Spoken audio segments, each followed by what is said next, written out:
a partir de João 14, a partir do verso 6. Coloca para nós na tela, por gentileza.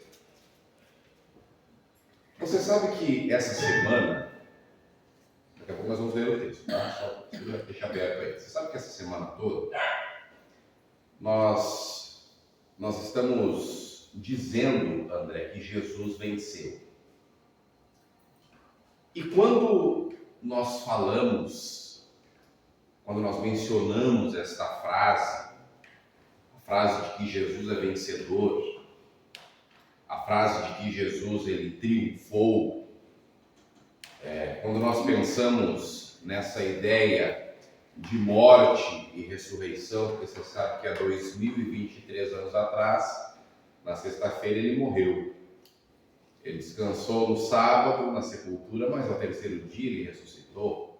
Então Jesus está vivo. Amém? Amém. Passa para nós. Mas vocês sabem que quando nós nos debruçamos sobre esse tema, sobre essa ideia de que Jesus venceu e de que Jesus ressuscitou, algumas coisas elas devem ser postas, elas devem ser estabelecidas. E elas advêm ao pensamento, ao cenário da mente, elas se tornam participantes da pauta quando nós dizemos e declaramos que Jesus venceu. Ora, alguém que vence é porque participou de uma guerra, de uma luta, de uma batalha. Então, se Jesus venceu é porque ele é participante de uma guerra, sim ou não?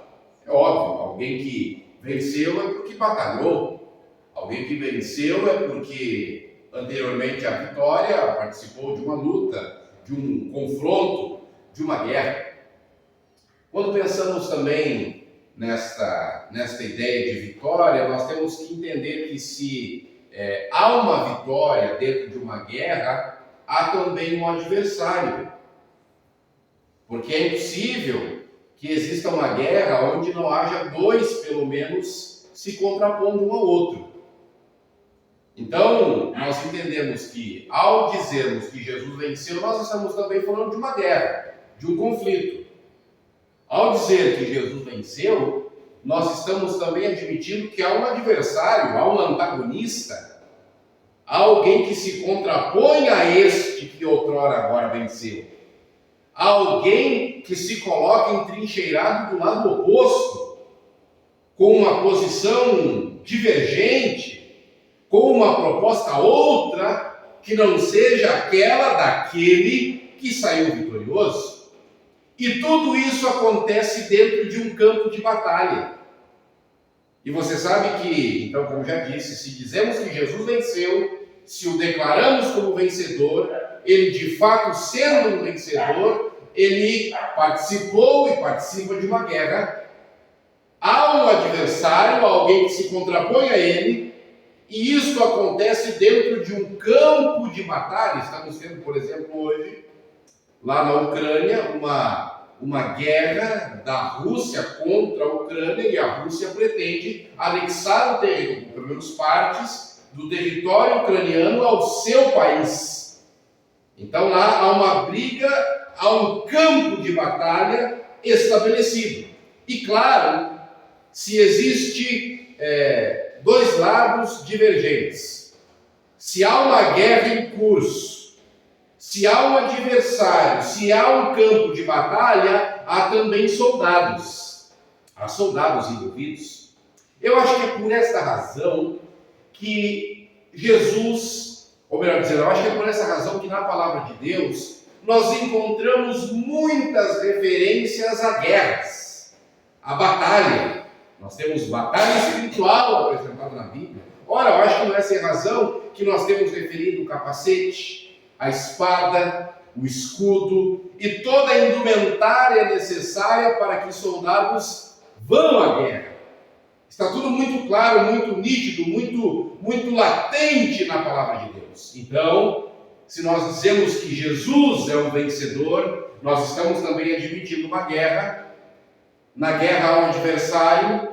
Havendo um adversário e havendo dois lados em uma guerra, eles estão dentro de um espaço, dentro de um campo de batalha, e também há soldados envolvidos. Agora, outra vez, eu quero declarar que Jesus venceu. Amém? A pergunta que se estabelece é: Jesus venceu o quê? Jesus venceu a quem? Quem são os soldados? Qual é o campo de batalha? Qual é o desfecho final? Pois bem, eu imagino, eu creio, eu penso que o tema da morte de Jesus e da sua vitória, ele se estende a muitos outros ambientes da vida, da nossa história, da história da humanidade. Por exemplo, Jesus pode ter vencido e te ajudado a vencer o álcool, por exemplo. Pode ser que alguém entre nós aqui, Jesus, seja o vitorioso em sua vida porque o ajudou a vencer as drogas, o vício das drogas. Pode ser que alguém tenha sido ajudado pelo vitorioso Jesus a vencer algum vício pernicioso que o acabaria levando à morte. Então, o tema vitória em Jesus é muito vasto, muito amplo.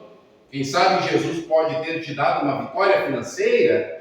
Quem sabe Jesus pode ter te dado uma vitória no casamento que estava prestes a se decompor. Então ele se apresenta, você o chama, você o convida e ele te ajuda a vencer mais esta batalha. Pode ser. O tema vitória de Deus nas nossas vidas, ele é muito amplo. O tema vitória de Jesus, ele é muito amplo. Mas eu hoje quero propor pelo menos 3 vitórias que Jesus venceu. 3 vitórias. E aí nós vamos agora ler o texto. João 14, verso 6, fala assim. Encontrou aí? Amém? Amém. Graças a Deus. Olha só.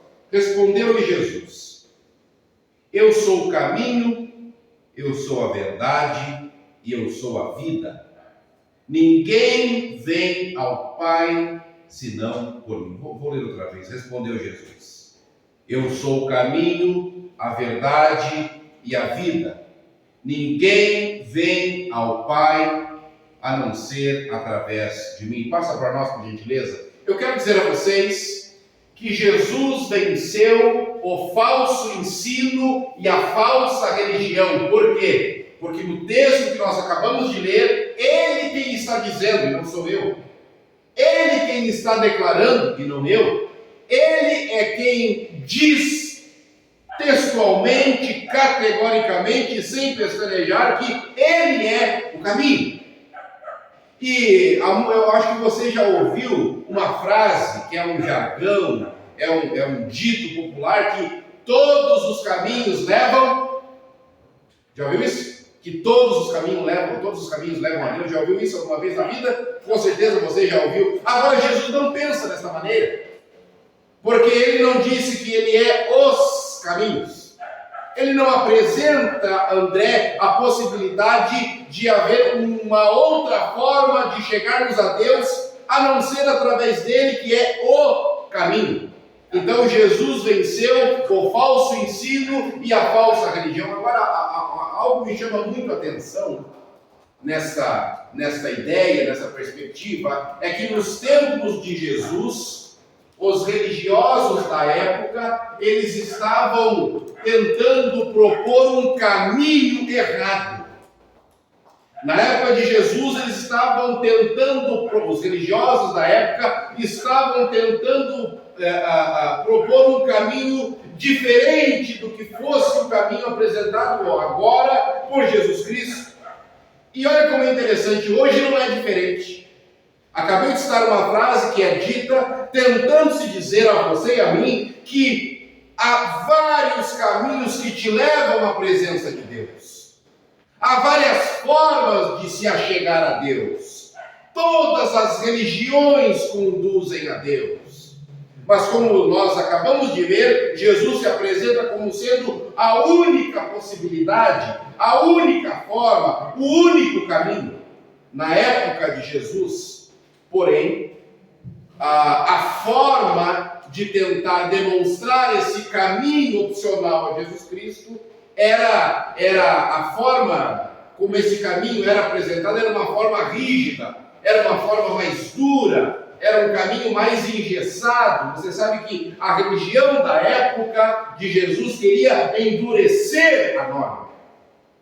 A religião, André, na época de Jesus, estava tentando, quem sabe, promover a salvação das pessoas através do seu comportamento, daquilo que a pessoa observava, fazia ou deixava de fazer, atrelando então a salvação de almas a esta rigidez religiosa.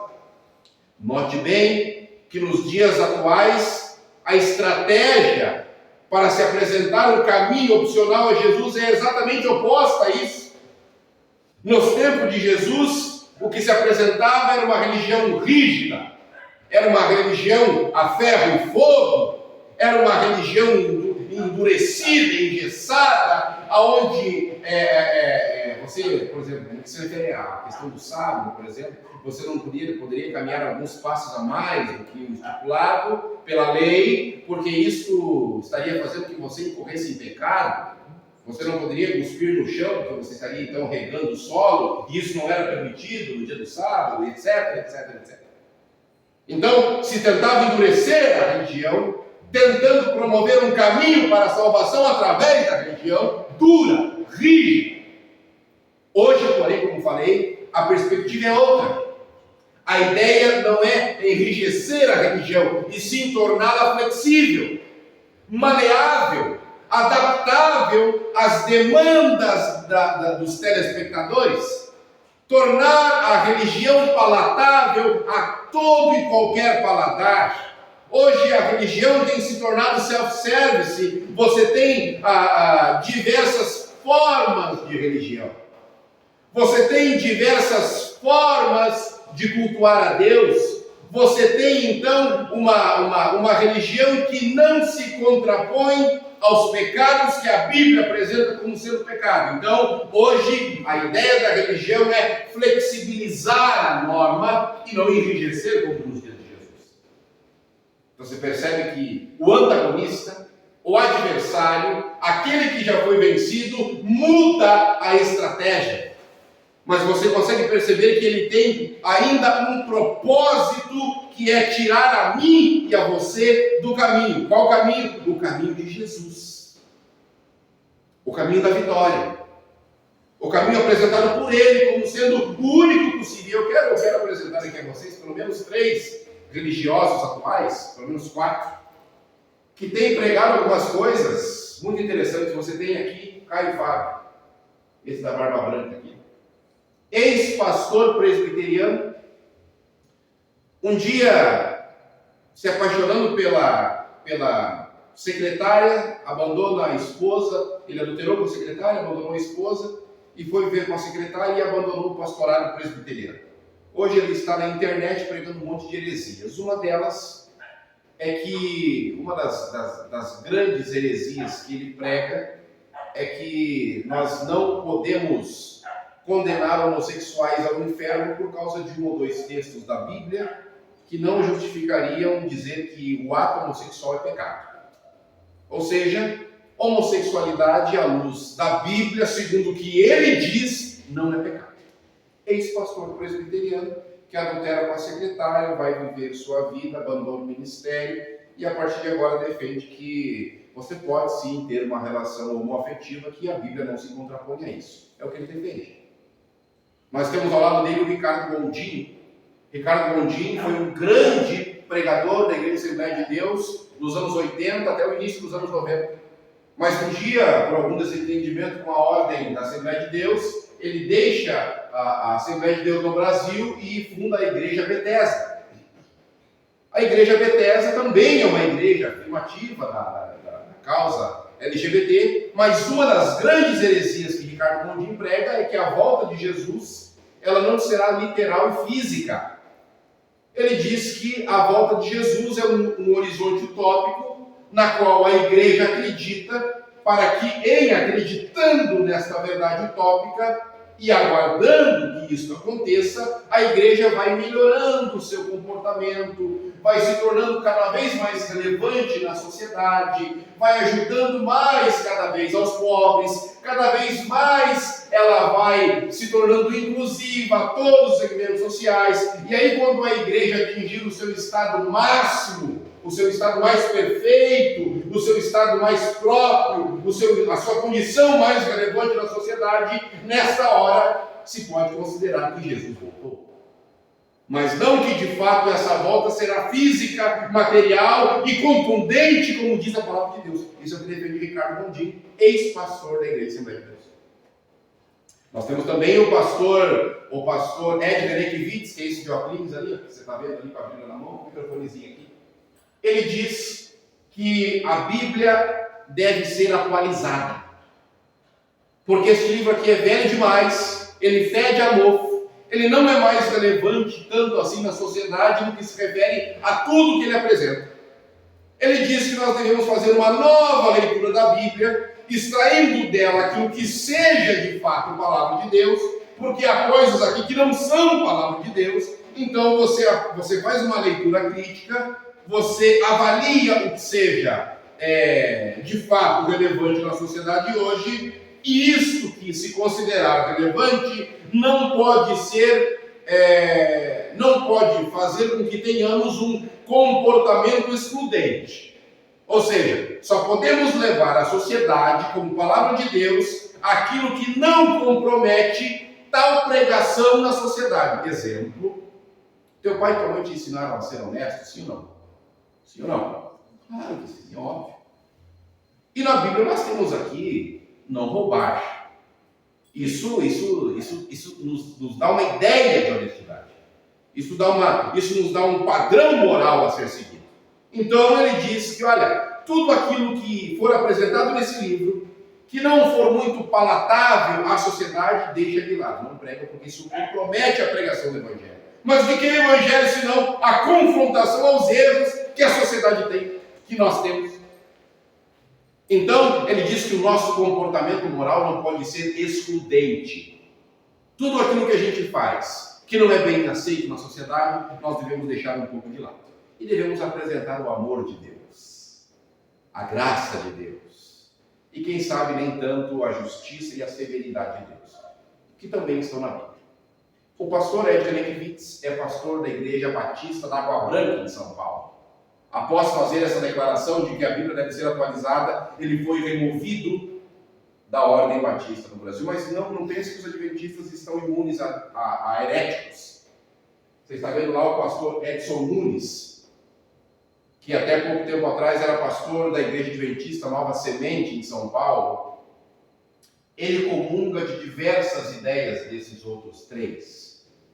Foi pregar na igreja do Ricardo Gondim, foi num podcast com o Ed Renekiewicz, e nesse podcast com o Ed Renekiewicz, o pastor Edson Nunes, ele disse que a sua tese doutoral, foi a de que, quem sabe, Deus não teria criado todas as coisas a partir da sua palavra, como a Bíblia diz.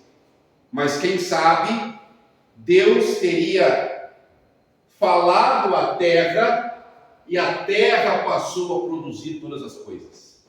Uma espécie de evolucionismo teísta, onde você não tira a ideia da evolução, mas você também não tira a ideia de um Deus presente. O pastor Edson Nunes foi desligado da Igreja Adventista Nova Semente. Você percebe que os homens estão tentando propor vários caminhos para que sigamos nele? Mas eu te declaro em nome de Jesus nesta noite, sem maiores pretensões, que só há um caminho: Jesus Cristo. Para conhecermos Jesus Cristo, nós precisamos continuar acreditando nesse livro. Muita gente dizendo que esse livro está ultrapassado, que ele não é mais relevante, que ele não faz mais parte daquilo que seja necessário para a sociedade, mas eu continuo acreditando, André, em todos os princípios que este livro apresenta. Honra teu pai e tua mãe, não rouba, não adultera, não diga testemunho errado contra o teu próximo. Quem sabe você tenha outros deuses, mas não tenha outros deuses diante de mim. Lembra-te do dia do sábado para o santificar. Há muitos outros caminhos sendo propostos, há muitas outras filosofias, ideias, perspectivas sendo colocadas para a sociedade, mas o que você tem percebido como sociedade é decadência, é podridão, é lixo, Então por isso eu continuo acreditando nesse livro. Eu continuo acreditando nesse Jesus que vive e reina para todo sempre. Amém? Então Jesus é o caminho porque ele venceu a falsa religião e as falsas doutrinas. Ele venceu todos os outros caminhos e só há um caminho que conduz a Deus, Jesus Cristo. 2, passa para nós. Preciso de mais 8 minutos para encerrar. Me dá um sim ou não? Tá bom. Sabe por que Jesus disse que ele é a verdade? Ora, porque ele venceu o Satanás, que é o pai da... É óbvio. Jesus é o caminho e Jesus é a verdade, porque ele venceu aquele que tenta desencaminhar os seres humanos, que é o diabo. Ele está vencendo aquele que é o pai de todas as mentiras existentes, que é Satanás. Então, quem é o pai da mentira? Ora, é o diabo.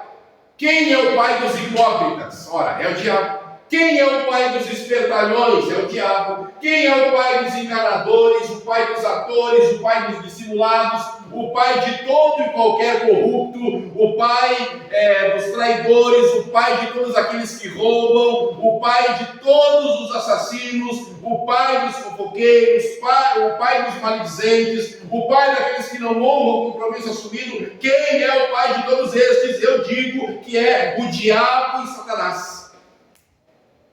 Mas Jesus, ao nos dizer que ele é a verdade, ele está dizendo tudo aquilo que o antagonista é, eu me coloco na posição contrária. Tudo aquilo que ele diz, eu desdigo, porque eu sou a verdade. E você sabe que o ambiente que nós estamos fazendo parte, o ambiente religioso, ele é muito próprio para se viver uma vida de hipocrisia e mentira. Quem vai desconfiar do pregador? Quem vai desconfiar do cantor? Quem vai desconfiar do pastor da igreja? Quem vai desconfiar do irmão missionário que você vê todos os dias andando com a Bíblia debaixo do braço? Quem vai desconfiar do cantor bem afinado da igreja? Quem vai desconfiar daquele que está toda hora limpando a igreja, arrumando, quem sabe ajeitando uma luz, cuidando do ventilador, cuidando para que os vidros estejam limpos? Quem vai desconfiar? Agora, eu quero dizer a vocês, em nome de Jesus, que não existe nenhum WhatsApp que Jesus não leia. Não existe nenhum Instagram que ele não catuque junto com você quando você está passando. Não existe nenhum Twitter que ele não leia. Não existe sequer um Facebook que ele não vasculhe junto ao seu lado quando você está vasculhando e olhando. Agora, o interessante é que a hipocrisia, a mentira, ela nos faz tentar esconder dos homens aquilo que em tempo algum nós podemos esconder de Deus. E é isso que me faz lembrar de uma história de um casal de jovens da nossa igreja, lá no Rio de Janeiro. Ele, regente do coral, ela participava também ativamente na igreja, ele bom de microfone, pá, e tal, desenrolava, não, porque Jesus Cristo é a vida, porque Jesus Cristo é o Senhor dos Senhores, porque ele é o Criador de todas as coisas, e ela também, eles estavam lá ativos na igreja. Aí um dia houve uma santa ceia no culto. Eles tomaram do pão, tomaram do cálice, e naquele dia o Espírito Santo tomou o pregador, o pastor da igreja, e o Espírito Santo recaiu sobre aquele casal, e no final da reunião eles pediram para falar com o pastor na sala pastoral. Na sala pastoral eles disseram assim: pastor, viemos aqui porque queremos contar uma coisa para você. O pastor disse: pois bem, estou aqui para ouvi-los. Nós erramos, pecamos, e agora ela está grávida. Ela está grávida. A reação do pastor foi inusitada, ele começou a rir. Você engravidou ela? Ela está grávida? Para com isso, rapaz. Vocês são filhos de Deus. Porque isso é uma piada? Vocês estão me enganando? Isso aqui é alguma encenação, que é alguma câmera escondida, vocês estão mentindo para mim? O que está acontecendo aqui? Vai entrar alguém agora aqui com alguma... Será, é uma pegadinha? O que está acontecendo? Isso não, pastor. Nós pecamos, temos pecado e agora ela está grávida. Aí o pastor continuou tendo uma reação inusitada, olhou para os dois e disse assim, olha, disse para ele, faz então o seguinte, está vendo aquela roupa ali? Está vendo aquela mesa ali? Tira a roupa dela e põe ela em cima da mesa. E ele ficou espantado, como assim, pastor? Como assim? Faça isso. Tire a roupa dela agora e põe ela. E ela, não, pastor, como assim? O senhor está aqui? Tira a roupa dela agora, ponha ela em cima da mesa. E ele começou a chorar, não, pastor, como é que eu tenho respeito, admiração pelo senhor, como é que eu vou fazer isso aqui na sua frente? E ela começou a chorar também, pastor, como nós vamos fazer isso? Tira a roupa dela, olhou para ela, tira a roupa agora e vá para cima daquela mesa e faça exatamente o que vocês fizeram em cima daquela mesa na minha frente. Não, os dois chorando copiosamente, não, pastor, não conseguimos fazer isso na sua frente. Ao que o pastor olha para os dois e diz assim, se vocês não têm coragem de fazer na minha frente, como tiveram coragem de fazer na frente de Deus?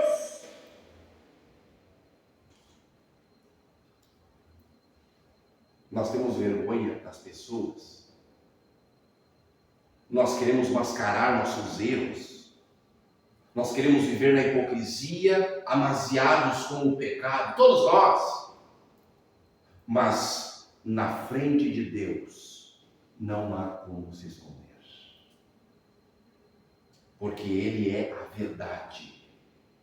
De maneira que na frente de Deus não existe cortina que Ele não enxergue por detrás. Nós gostamos de aparentar com a cortina aberta, mas quando as cortinas de fato se fecham é que nós mostramos a verdade de quem nós realmente somos. Dá para entender sim ou não? Vamos finalizar, passa para nós. Jesus é o caminho porque ele vence o falso ensino, o falso caminho, o erro. Jesus é a verdade porque diante dele a mentira não se sustenta e é aniquilada. E para encerrar, Jesus, ele venceu a morte, sabe por quê? Porque ele é a vida. Ele é a vida da igreja. Ele é a vida de tudo que há. Jesus é a vida para os cansados. Jesus é a vida para os oprimidos.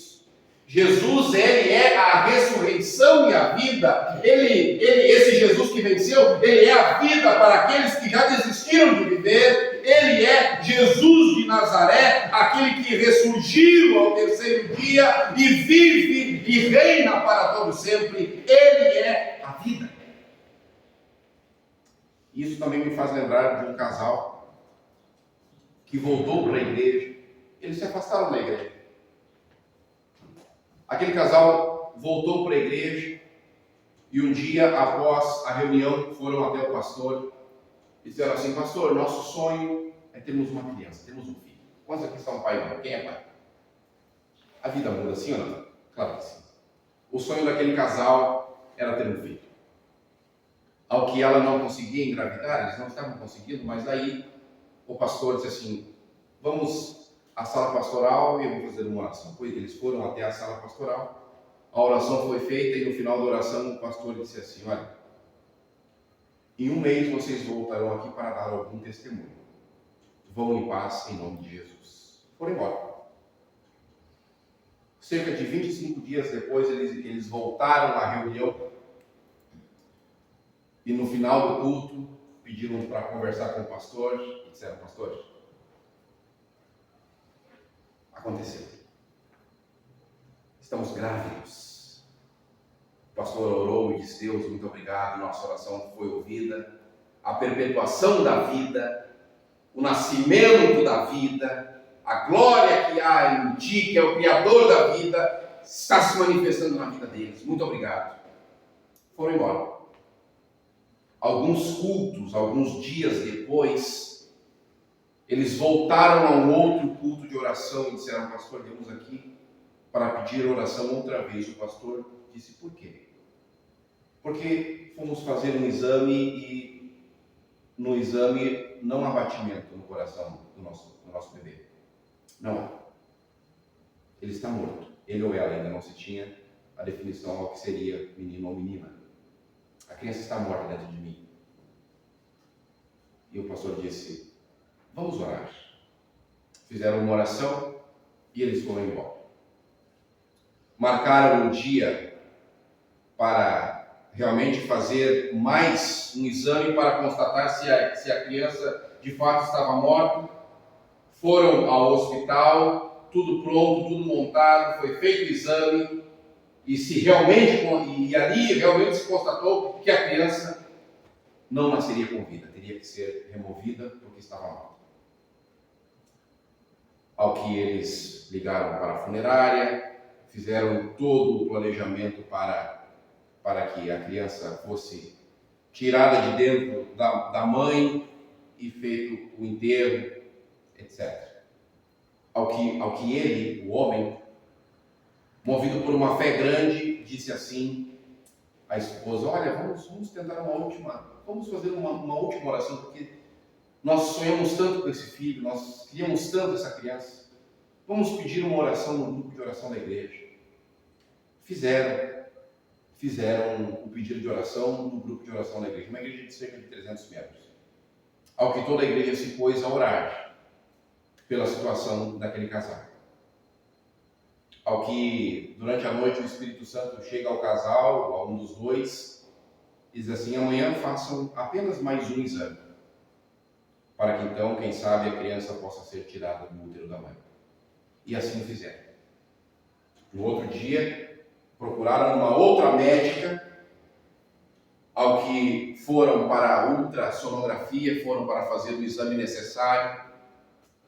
Entrou apenas a mãe com a médica no lugar do exame, e para a surpresa da mãe e de todos, ao exame ser feito,